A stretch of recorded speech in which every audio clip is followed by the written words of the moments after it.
Welcome into our Backyard Brothers podcast. We are finishing the NFL preview today. We have the last two divisions to cover today, so we're going to jump right in and do that. So, um, can you see my screen? Yes. We are starting with the AFC South and the Houston Texans. A lot of changes happening here. This is one of the biggest ones. They had the second overall pick, and with it, they took C.J. Stroud from Ohio State. Of all the quarterbacks in the class, it can be reasonably said that with his prototypical size and skill set, he was probably the most NFL ready quarterback in the draft. And so the Texans are starting with him. Damian Pierce had an excellent rookie season until he tore up his knee. So their Texans are hoping that he can come back. He says he's on track for week one, and they're really excited about what he can offer. Robert Woods and Dalton Schultz are two new additions to the room there. At wide receiver and tight end. John Mechie was hurt a lot of last year as well as a rookie. They're hoping that he can come back strong. And Nico Collins is a nice tall receiver. Offensive line went through a lot of changes, especially on the interior. Laramie Tunsil, though, is the highest paid offensive lineman in the NFL, and he deserves every penny. He is one of the best offensive linemen. He hasn't allowed a sack in 2 years. And that is coming on the Texans, who allow a lot of sacks. Titus Howard on the other side, also excellent tackle. Let me close that. Juice Scruggs is a rookie center. Shaq Mason, veteran right guard, and they brought over Kendrick Green from Pittsburgh to fill that left guard spot. Jerry Hughes, consummate pro at left end. They also traded up to get the third overall pick in the draft, so they have the number 2 and number 3. And with that number 3, they took Will Anderson out of Alabama to be that other edge rusher to join Sheldon Rankins and Malik Collins in the middle. So Christian Kirksey was their middle linebacker, but Henry To'oTo'o, their rookie 5th-round pick from Alabama, played so well in the preseason that they decided it was a wash, and they cut Christian Kirksey. Said we can have a much cheaper version with Henry To'oTo'o. That joins Denzel Perryman and Christian Harris in the other linebacker spots. Pretty good secondary, all things considered. Jalen Petre was phenomenal as a rookie at strong safety, and he's going to continue that great play. Derek Stingley was also really good as a rookie. Steven Nelson at the other corner spot was really good, and they grabbed Jimmy Ward to be the captain of the team, San Francisco free safety. That's a really good secondary right there. Offensive depth still includes Davis Mills, who was the starting quarterback last year. They also brought over Case Keenum, who spent a lot of his time early in his career with Houston. Devin Singletary also comes over. He was the starter in Buffalo last year at running back. A lot of other additions. Defensive depth. Shaquille Griffin is one to point out, a really good cornerback who's played for the Seahawks and the Jaguars last year. He can be a good addition there in the nickel package. Special team stays exactly the same as last year. Coaching staff doesn't, though. Obviously, they've went through quite a few changes here. D'Amico Ryans was the 49ers defensive coordinator the last 2 years. He also played for the Houston Texans for 7 years, the first 7 years of his career. He returns as a head coach, and he changes out his coordinators. He brings over Bobby Slowick from the 49ers to be his offensive coordinator, and Matt Burke as the defensive coordinator, who was the Cardinals defensive line coach last year. Previous to that, he's been involved with the Dolphins and the Eagles. I think we ended with Dustin last week, and so I think it's my turn to talk about the Texans first. Obviously, a lot of changes going on in Houston. This was the second worst team in the NFL. They had a chance for they should have got the top pick all the way up until the last game of the season where they won and the Bears lost, and that's where the Bears got that first pick that they eventually traded anyway.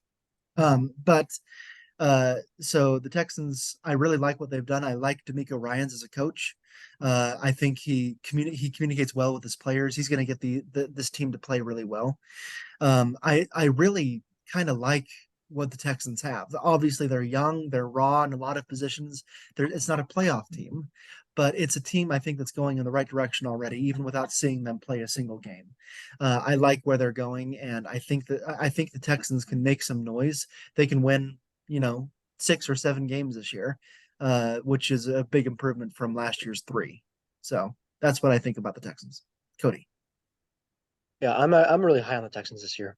I think that they are going to be a defensive powerhouse, especially in their division and in the AFC.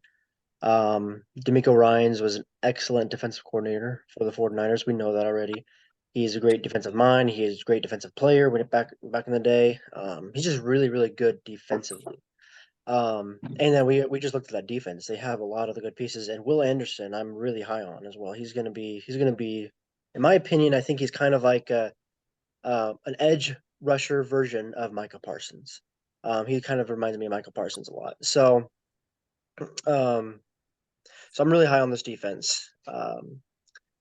The offense I'm also pretty high on. I think that CJ Stroud is the right pick. I think I agree with you that he's the most NFL ready. He's not, he doesn't have the potential or the ceiling that Anthony Richardson has, but he definitely is a more NFL ready. So I think that this offense can be really good. I'm not going to say it's going to be a powerhouse, of course, but I think the offense has a potential to be really good. But that defense, I think, is going to do a lot of damage. And for that reason, I think that this team has a lot of potential to make the playoffs in this year one.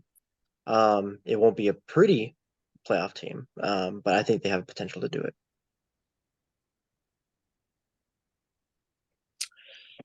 So I think doubling their wins from last year would be a great success. If they can get 6 or 7 wins, you should call that a great success on the season. This team defensively, that's where they have to kind of bet everything. Is can I hold the team I'm playing to less than 20 points, less than 17 points? And if I do that, I give my offense a chance to win the game, because this is an offense that is just not going to put up points. Not very much at least.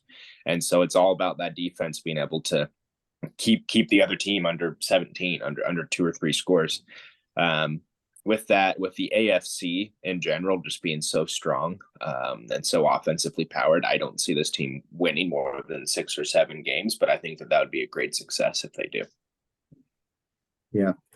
It's the AFC itself is strong. This division is the weakest one in the AFC, but yeah, the rest of that conference is pretty stacked. So moving on into the Indianapolis Colts. Speaking of Anthony Richardson, we talked about this way back in the draft analysis when we talked about the NFL draft, saying that he's probably not ready to start from day one.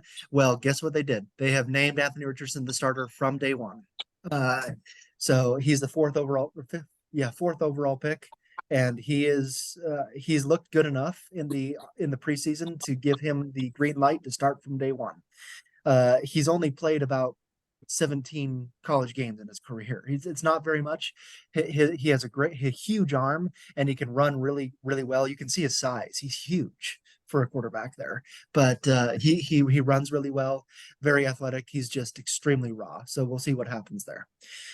Jonathan Taylor has requested a trade from the Colts at running back.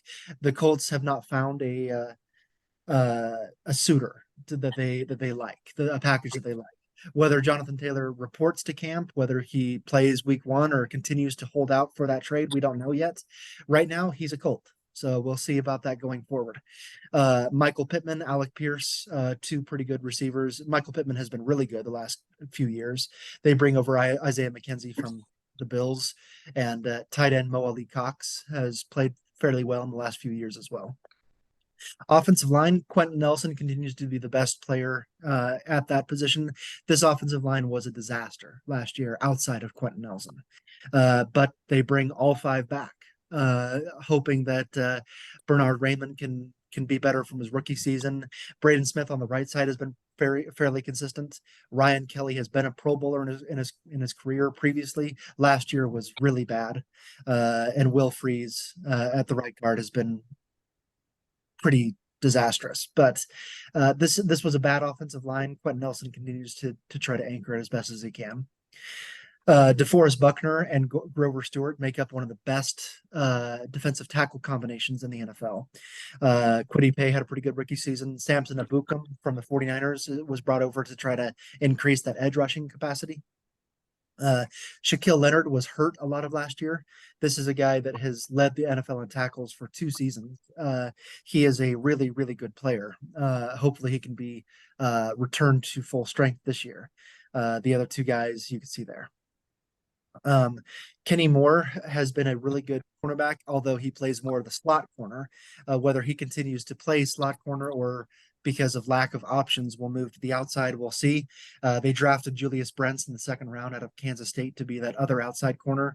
Rodney Thomas led the Colts in everything last year as a rookie, and so he continues to be the starting strong safety. And then Julian Blackmon out of Utah has been pretty consistent.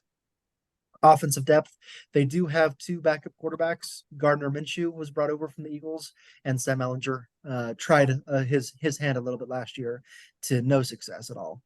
To back up Taylor if he leaves, you got Zach Moss and rookie Evan Hull. And the rest of this is kind of up in the air. They do got a lot of backup offensive linemen in case some things go to hell again, but we'll see. Defensive depth, Jacob Martin brought over from the Broncos on that edge rushing. Other than that, you don't got a lot here, honestly. A lot of rookies and some guys trying to find some playing time. Special teams, they changed out their kicker, brought over Matt Gay from the Rams, a very consistent kicker last couple of years, and so hope to increase that room there. Obviously, another head coaching change here. Shane Steichen, who was the Eagles offensive coordinator for the last couple of years, comes over to be the head coach for the Colts. He brings over Jim Bob Cooter, who has been an offensive coordinator back for the Lions from 16 to 18, to be the offensive coordinator here. Gus Bradley stays in his position from last year. He was a defensive coordinator last year. Shane Steichen kept him here. He has head coaching experience as well, which will be big in this team. Over to you, Cody, for the Colts. So first, and this may be a little bit misinterpreted from my side, but if I remember right, Jonathan Taylor, due to the whole situation going on, I think they've actually put him on the physically unable to perform list as of right now. They have 4 games. Yeah. 4 games. So he's going to miss the first 4 games anyway. And then Zach Moss, if I also remember this right, got injured in practice. He's going to miss several games as well. It was like I don't think it was a broken bone, but it was something like 4 to 6 weeks kind of time frame, I think. So they're already out there. They're 2 backs there. So basically Anthony Richardson's going to be their running back for the first 4 games. Again, I'm really high on Anthony Richardson's ceiling. I don't think he's NFL ready. And this team, the roster just is just a question mark to me. It just doesn't look good. And I am not high on this team for those reasons. And so I'm thinking that it's in a weak division. This team has potential. I just think that Anthony Richardson is going to have a rude awakening. He doesn't have a lot of experience. They're just going off of what they can see. Wow, this guy looks like he can do a lot of damage. Let's just bring him in. He looked okay in the preseason to me, but not enough to, I would rather trust Gardner Minshew, to be honest, over him, to start with at least. And so I just have a lot of questions with this team. I don't expect a lot. I think maybe 6-win season might be expected, honestly, in my opinion. I don't expect a lot from this team, and at least for this season. So their defense should be okay, but too many question marks for me. I agree a lot with that analysis. So there's a lot of question marks, a lot of things that just don't understand yet. With Anthony Richardson, he's an athletic freak, but just where's the mental aspect? Is it there yet? And so having new head coach Shane Steichen, who helped design the Eagles offense around Jalen Hurts, allowing him to be successful, he could be really good here to really help him develop. Looking at the coaching thing, I think anytime you have a coach whose name is Jim Bob, that's just gonna say you have a lot of toughness on especially Jim Bob Cooter. I mean, Right, last that's name is just Cooter, a so. name. Yeah. Yeah, Jim Bob Cooter. I just know this is gonna be a tough offense, tough offensive line that, eats nails for breakfast. And so hopefully they can have a little toughness there that helps them. Again, I just like Cody, I don't have high expectations. I think the Colts and the Texans are going to be fighting for last place. And whoever wins more than 6, is going to get third. Yeah, I agree with both of you in this case. Giving them 6 wins is a lot, in my opinion. I think the Colts are fighting with the Cardinals for the worst team in the league. Honestly, I think Cardinals are far and away the worst, but the Colts are right there with them, and I just don't like a lot on this roster, especially when Cody, as you mentioned, Jonathan Taylor missing the first 4 games, Zach Moss missing the first couple as well. I'm sure they'll bring in another running back. I don't think they're going to go with Evan Hull, the 5th round rookie, to start, but it's who knows what's going to happen. And Jonathan Taylor's not happy about his contract situation, like most running backs in the league right now. And he's not in a good place to do it because this is a bad team. The offensive line was in shambles last year and they didn't change anything. And so I don't like that. And defense, I mean, you have some good players up front. The front 7 look pretty good. The back secondary, I don't like. I think Shane Steichen's gonna struggle this year as a head coach with this team. And like you've said about Anthony Richardson, he's just not the I don't think he's not the answer this season, but I don't think this team really is expecting to contend this year. This is a developing year. I think they expect that, and they hope they see enough from Anthony Richardson to say, hey, next year might be pretty good. I think that's what they're planning, and maybe that's what we see. I just hope that Anthony Richardson doesn't get thrown to the fire so much that he burns out in the first year. I hope that's not the case. So, okay. Moving on. The Jacksonville Jaguars. They shocked a lot of people by making the playoffs last year and then winning a game. They came back from a 24-point deficit in the second half to beat the Chargers. And a lot of it is because of this guy right here. I think the last couple of seasons we've been back and forth on whether this guy's the real deal. His rookie season was pretty bad, all things considered. Last year was the exact opposite. He thrived in Doug Peterson's system. He threw.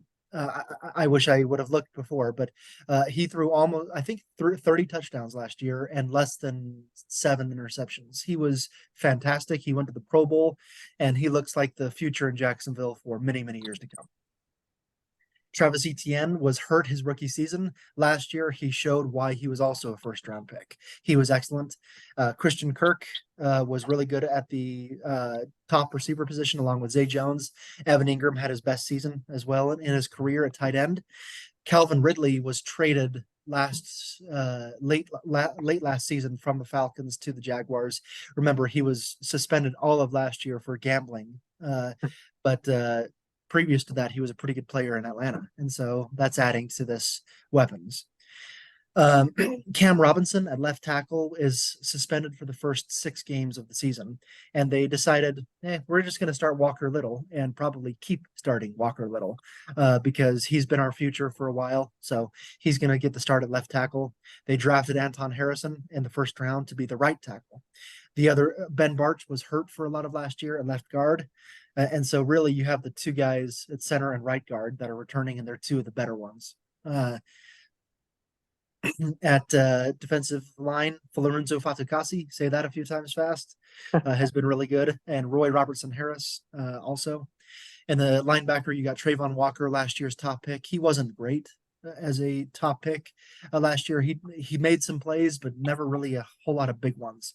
Josh Allen also, he led the team in sacks, but only with like 6. And so he needs to play better as well. Foyesade Oluokun has only led the NFL in tackles for 3 years in a row. So he's really good at middle linebacker. Devin Lloyd had good flashes last year, but he was benched at the end of last year. And so they're hoping he can come back to be the first round pick that he was. In the secondary, Tyson Campbell and Darius Williams, two really good corners. Trey Herndon as well in the slot. Andre Sisco was excellent at safety, and Rayshon Jenkins just made a lot of plays. I think he scored 2 touchdowns in one game, an interception return and a fumble return in the playoffs, actually. Offensive depth, Dearness Johnson was brought over from the Browns to be that second running back. Tank Bigsby was drafted to be the third down back. The power back. Johnson is the third round back. Jamal Agnew went to the Pro Bowl as a returner, and he returns in that role. They drafted a tight end, Brenton Strange, in the second round. Defensive depth, they just grabbed Angelo Blackson this week off the Ravens. He was for the Bears last year, went to the Ravens, and then was cut during roster cuts, and then he was brought over to the Jaguars. Andrew Wingard, Daniel Thomas, Chad Muma, really good players as well. Brandon McManus was signed from the Broncos to be the new kicker for the Jaguars, trying to stabilize a position that's been kind of out of whack for a few years. McManus has a really strong leg, and he's been really good in Denver. They're hoping to change that outcome this year. Doug Peterson, he was my vote for Coach of the Year last year, taking this team, the best turnaround in NFL history, from the worst team in the league to a playoff winner in his first year. You can say a lot about what Doug Peterson did with his staff here, Press Taylor and Mike Caldwell. Over to you, Dustin.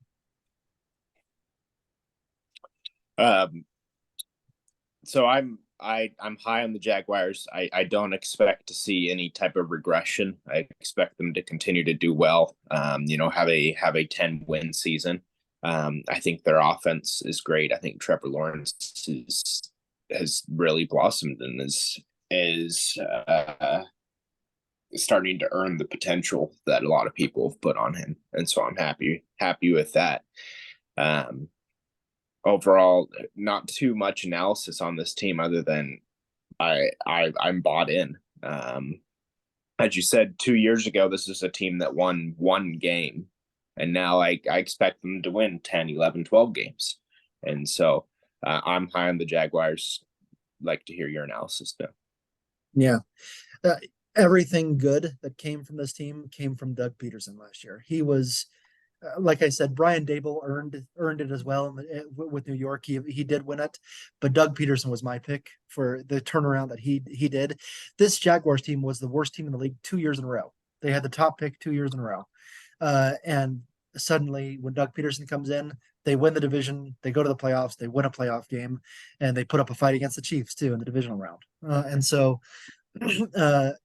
I'm also really high on this team. It is a weak division. I think the Jaguars have every ability to win this division, not just because they're good, but because the rest of the division is bad.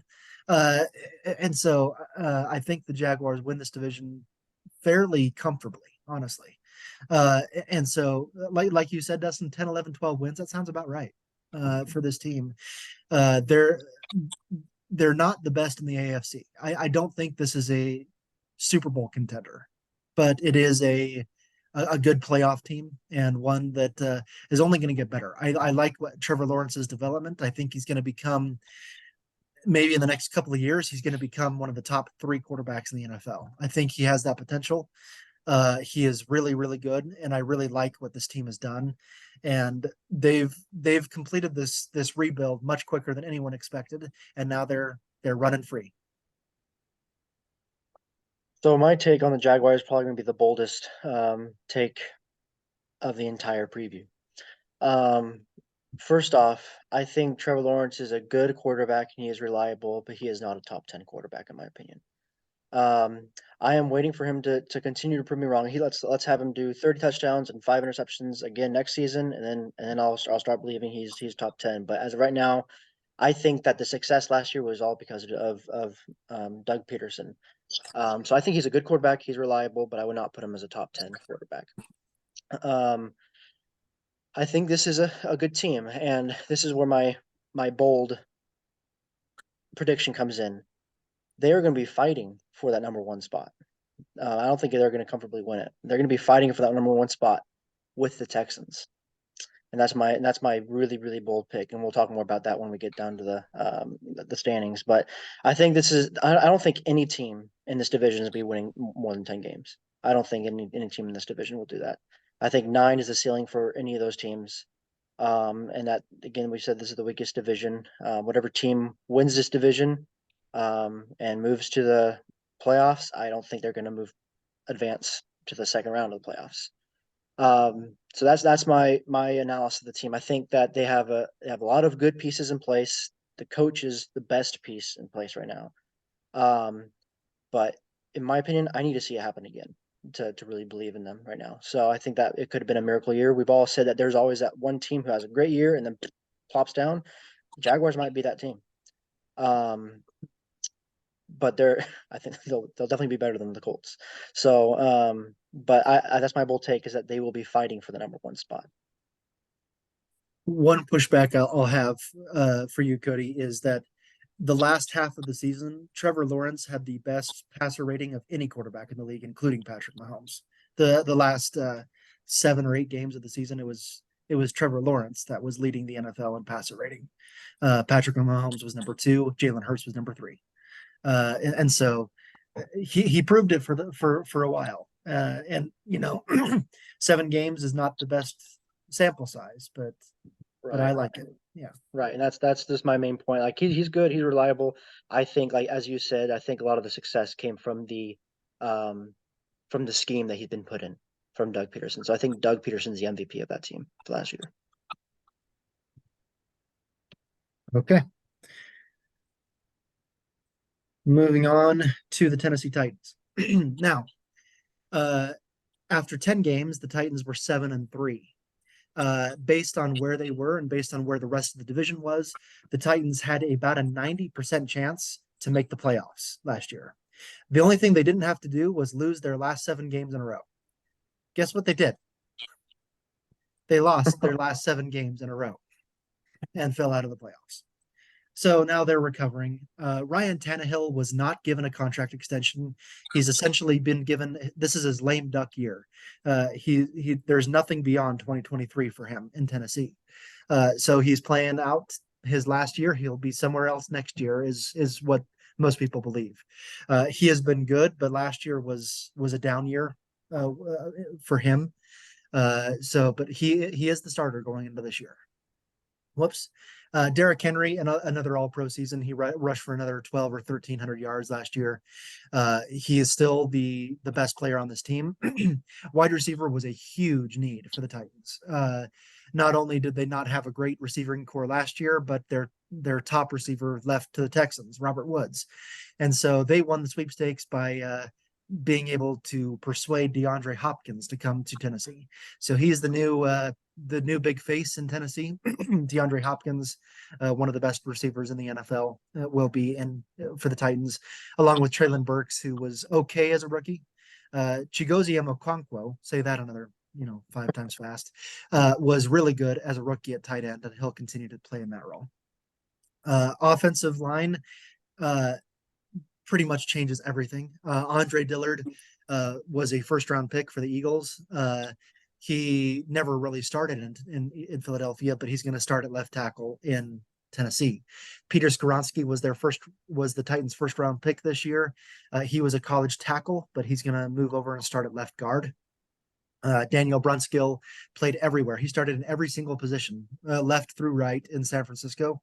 He's going to settle in at right guard. Nicholas Pettit-Frere was the rookie last year at right tackle. He's going to miss the first 4 to 6 games for gambling violations, but he will be the starter once he gets back from that suspension at right tackle. And Aaron Brewer is the one holdover really at center. Jeffrey Simmons, an all-pro defensive end, will continue to play that spot. Danico Autry really good at the other side as well. Arden Key and Aziz Al-Shair are the 2 additions here. One at the outside spot, one in the middle. And the other 2, Harold Landry was hurt all of last year. He missed the season starting in the preseason. He tore his ACL. He was a big big piece, and if he can return at full strength, he's a really good outside linebacker edge rusher. Kevin Byard, one of the best safeties in the league, returns at free safety. The other spots are really up in the air, honestly. Christian Fulton and Roger McCreary are the two cornerbacks. Amani Hooker at safety. They've had a lot of trouble staying healthy, all three of those players. Offensive depth, they did draft Will Levis in the second round. He's projected to be the future in Tennessee. He'll probably start next year, but he's going to stay on the bench this year. Malik Willis was their draft pick last year. He started a few games, and the Titans were not convinced in anything, and so that's why they've drafted Will Levis. Ty J. Spears was drafted in the third round to try to take some pressure off Derrick Henry. You can see all the other additions and rookies that they've brought in offensively to try to help that position, or this unit. I mean, defensive depth. Sean Murphy Bunting, brought over from the Buccaneers to be the slot corner. Caleb Farley was a first round pick 3 years ago. He can't stay healthy. He can't get on the field. And so this is really his last chance to show that he can at least play football rather than play in the trainer's room. Kendall Vilder also brought over to help that secondary. Special teams, you got two really good players, Ryan Stonehouse and Morgan Cox, both Pro Bowls and All-Pro players at punter and long snapper. They changed out their kicker. Nick Folk, who was the Patriots kicker last couple of years, comes over to be the new kicker in Tennessee. Mike Vrabel in his sixth season last year was a down year, obviously, losing their last 7 games. He changed his offensive coordinator, promoted Tim Kelly from passing game coordinator to the offensive coordinator spot. Shane Bowen has been there for the last 3 years. Okay, my turn with Tennessee. You lose your last 7 games in a row while being healthy. You have your quarterback and your running back at the same time, and you still can't win those last 7 games. Like, not even one of those 7 games. You win one of those 7 games, you win the division. That's what would have happened last year. That's how set up they were for success, and it was a disaster. Those last 7 games. What happened?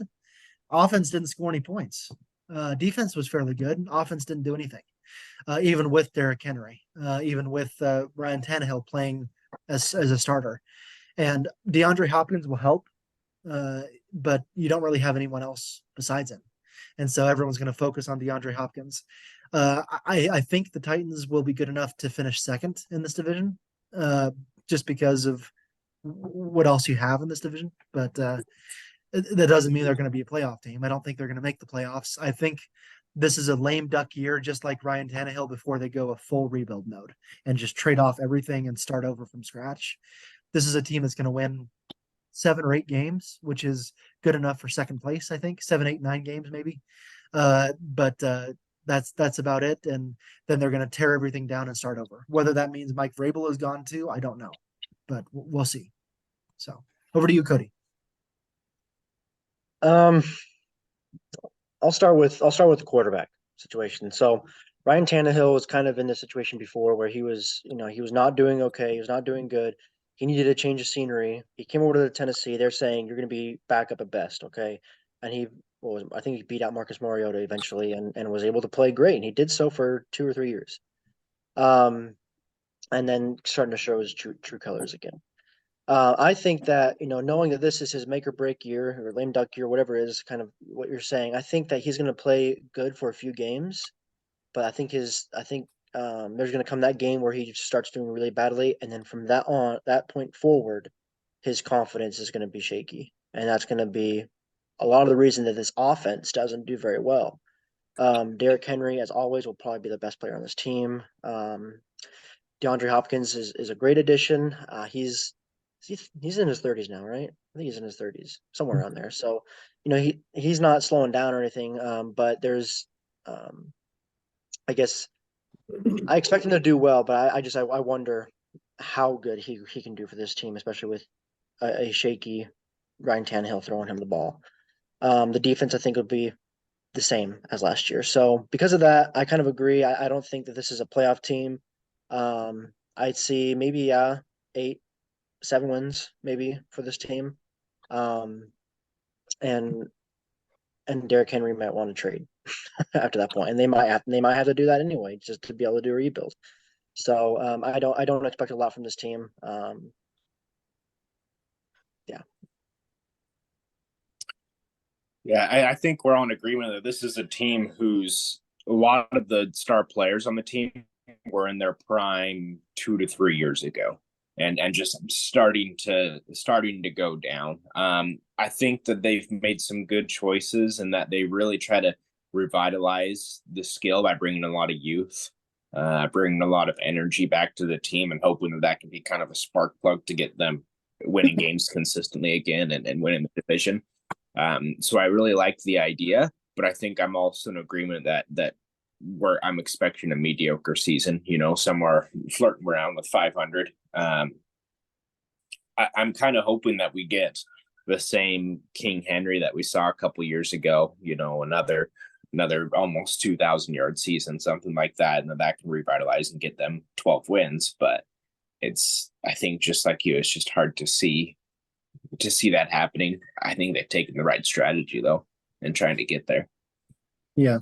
One more thing I wanted to add. I really like what they're doing with their quarterback position. You see what the Colts just did about naming Anthony Richardson starter. When he's the 4th overall pick, I get it. You want to play him, but in this case, Will Levis is expected to sit the entire year and learn. You have some great players that have done that. Aaron Rodgers sat for 3 years before he started. Patrick Mahomes sat for an entire year before he started. And learned from the starter, Alex Smith in that case. Aaron Rodgers learned from Brett Favre. I think this is the right approach. Ryan Tannehill is not those two guys, Alex Smith but he's very experienced in this league. He's been a Pro Bowler. And I think this is the right approach. And I like what the Titans are setting up for next year. Yes, they're going to tear it down and start a rebuild, but I like what they've done, that they're not starting it immediately with throwing a quarterback to the Wolves. I like that they've done that. Okay, let's see, show all windows. Okay, looking at our predictions here. As you can see, 4 of us are all in agreement that the Jaguars win this division, and Cody's taking a bold take with the Texans winning the division. The rest is all over the board. Wherever you pick it, they fall there. Dustin and I just have the switch at the bottom between the Texans and Colts. I do think the Colts finish last in that division, but Cody, do you want to defend this? Yes, I do. So Colts, as we can agree there, Colts, I think the last spot in the division is theirs to take. They're not going to do very well, 3, 4, 5-win season at most. Titans, the 3rd position is also theirs to take, as we talked, 7-win season, maybe 8 at most. And as I was saying before, I think that the Jaguars will be battling the Texans for the number 1 spot. I do think in the end the Texans will win that. I think it'll be off of the back of their defense. As I said in the beginning, I think this is going to be a defensive powerhouse, not just in the division, but in the AFC. I think they're going to be really good. They're going to win games because of their defense. And I think because of that, that's what they're going to get to. This isn't going to be a pretty one. They're going to win the division at 9-8. And Jacksonville might tie them at 9-8, and then the tiebreaker will, put Houston on top, but Jacksonville might have 8-9, something like that. I don't expect any team to go over 10, and so that's my reasoning for that. I think the defense is going to do it, and I'm high on CJ Stroud. I think Dustin and I are both. So Cody, if I can, go ahead, Dustin. Yeah, if I can contest that defense, I expect their defense to be great, but this is an offensive league. This is a league where the winning team is usually scoring 25, 35 points, things like that. And how can you expect the Texans to be able to put up that much points when even the best defenses are only limiting them to 20, 24, 30 points sometimes? I'll give my rebuttal on the next one because we're about to go out.